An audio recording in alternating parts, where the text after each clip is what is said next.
नमस्कार दोस्तों। इस वीडियो में हम लोग डिस्कस करेंगे दीपक नाइट्रेट पर।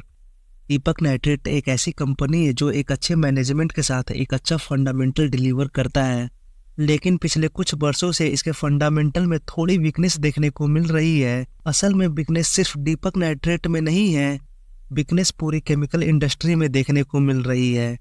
और इसी वीकनेस का नतीजा है कंपनी ने पिछले 6 महीने में मात्र 9% का रिटर्न दिया है। एक सालों में कोई भी रिटर्न नहीं। लेकिन जब लॉन्ग टर्म का व्यू देखते हैं तो पिछले 5 सालों में कंपनी ने 724% का रिटर्न दिया है, और वो भी तब जब स्टॉक अपने टॉप लेवल से 26% नीचे जाकर ट्रेड कर रहा है। तो चलिए देखते हैं ये गिरावट दीपक नाइट्रेट के लिए अपॉर्चुनिटी सिद्ध होती है या फिर एक धोखा, क्योंकि आने वाले कुछ वर्षों में दीपक नाइट्रेट का बिजनेस पूरी तरह से चेंज होने वाला है। इसलिए इस परिवर्तन को समझने के लिए हम लोग दीपक नाइट्रेट के कॉन कॉल पर आ जाते हैं। इस कॉन कॉल में हमें कंपनी से रिलेटेड बहुत सारे क्वेश्चन का आंसर मिलने वाला है, जैसे कि कंपनी में क्या प्रॉब्लम चल रही है, इंडस्ट्री में क्या प्रॉब्लम चल रही है, कंपनी का फ्यूचर क्या है, कंपनी कितना कैपेक्स करने वाली है। ऐसे ही बहुत सारे प्रश्नों का आंसर हम लोग देखने वाले हैं। तो चलिए शुरू करते हैं। तो सबसे पहला क्वेश्चन, क्यों कंपनी में गिरावट हो रही है, क्यों पूरी केमिकल इंडस्ट्री नीचे जा रही है? तो इसका आंसर मैनेजमेंट देते हैं, destocking by Chinese enterprises, weakness in the eurozone, यानी कि चाइना अपने स्टेक को डी स्टॉक कर रहा है। डी स्टॉक मीन्स अपने होल्ड की हुए प्रोडक्ट को निकाल देना, चाहे इस पर प्रॉफिट हो या फिर लॉस हो। और इस डी स्टॉकिंग की वजह कुछ भी हो सकता है, जैसे कि फ्यूचर में उस सर्टेन प्रोडक्ट की डिमांड नहीं रहने वाली है, या फिर मार्जिन में गिरावट। एंड देन सेकेंड रीजन, पूरे यूरोप में स्लो डाउन, और इस स्लो डाउन में जो चार चांद लगाने की काम कर रही है, बढ़ता हुआ इंटरेस्ट रेट, इन्फ्लेशन और कुछ ज्योग्राफिकल टेंशन। तो इन सभी रीजन्स की वजह से पूरी केमिकल इंडस्ट्री में वीकनेस देखने को मिल रही है। एंड देन नेक्स्ट पॉइंट की तरफ बढ़े तो कंपनी अप स्ट्रीम से डाउन स्ट्रीम प्रोडक्ट की तरफ बढ़ रही है, जिससे कंपनी का रेवेन्यू और मार्जिन दोनों ही बढ़ते हुए देखने को मिलेंगे। जिन लोगों को अप स्ट्रीम से डाउन स्ट्रीम प्रोडक्ट का मतलब नहीं पता, इसका मीनिंग बस इतना सा है, जैसे आप प्रोडक्ट ई बना रहे हैं तो इस प्रोडक्ट ई को बनाने के लिए हमें प्रोडक्ट डी की जरूरत है, और इस प्रोडक्ट डी को बनाने के लिए हमें प्रोडक्ट सी की, और इस सी को बनाने के लिए प्रोडक्ट बी की, और इस बी को बनाने के लिए प्रोडक्ट ए की। जब कंपनी इस टाइप से प्रोडक्ट बनाने लगे तो हम इसे अप स्ट्रीम से डाउन स्ट्रीम प्रोडक्ट कहते हैं, और जनरली इस वजह से कंपनी की सेल्स और मार्जिन दोनों ही बढ़ती है। देन नेक्स्ट पॉइंट की तरफ चले, कंपनी की फेनोलिक्स बिजनेस में क्वार्टर ऑन क्वार्टर बेसिस पर कंपनी की रेवेन्यू 5% से बढ़ी है, और कंपनी की मार्जिन 10 से 17% पर जंप कर चुकी है। इस डेटा को देखकर हम लोग क्लियरली कह सकते हैं, कहीं ना कहीं कंपनी के फंडामेंटल में इम्प्रूवमेंट शुरू हो चुकी है। कंपनी का टोटल रेवेन्यू 1778 करोड़ की है। 1778 करोड़ में से 1120 करोड़ सिर्फ दीपक फेनोलिक्स से आती है। तो इसीलिए हम लोग कह सकते हैं कि कंपनी के 50 to 60% पार्ट में रिकवरी शुरू हो चुकी है।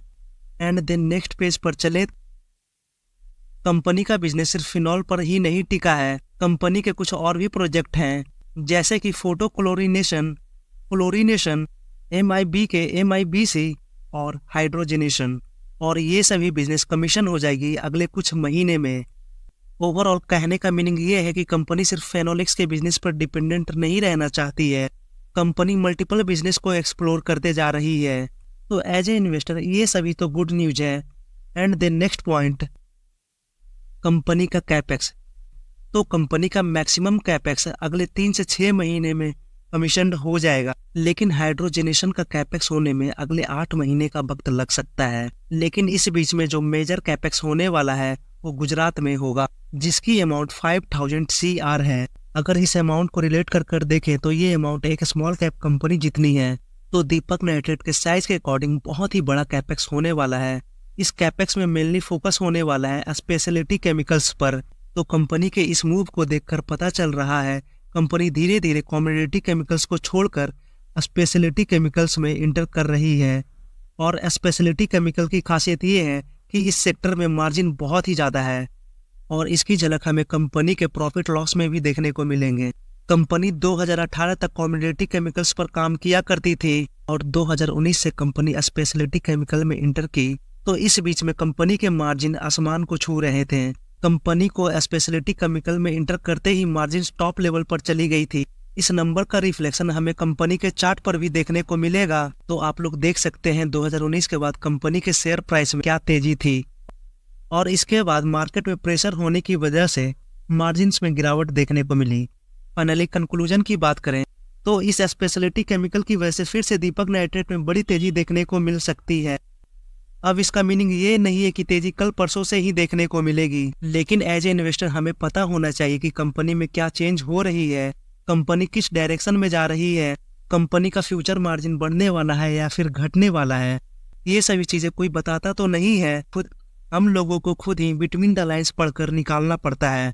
और सबसे बड़ी बात, आपकी नज़र कंपनी पर तब होनी चाहिए जब किसी की नज़र कंपनी पर नहीं है। तेजी के बाद तो रैली एंजॉय करना होता है। आप कंपनी में जोश में जाकर इन्वेस्ट कर दें, इससे पहले आपको पता होना चाहिए इस कैपेक्स को होने में लगभग अगले 4 सालों का वक्त लगेगा। वीडियो एंड करने से पहले कंपनी की डिमांड जोन देख लेते हैं। तो 2000 से 1900 का लेवल कंपनी के लिए एक स्ट्रॉन्ग डिमांड जोन है। अगर स्टॉक प्राइस 2000 के आसपास या फिर उससे नीचे जाते हुए देखने को मिले तो उस वक्त रिस्क टू रिवॉर्ड रेशियो काफ़ी फेवरेबल कंडीशन में आ चुकी होगी। और अगर आप मार्केट को टाइम नहीं करना चाहते तो करंट लेवल पर भी इन्वेस्टमेंट किया जा सकता है, क्योंकि आज भी स्टॉक टॉप लेवल से 26% डाउन है। तो चलिए मिलते हैं फिर किसी और वीडियो में। Thank you for watching.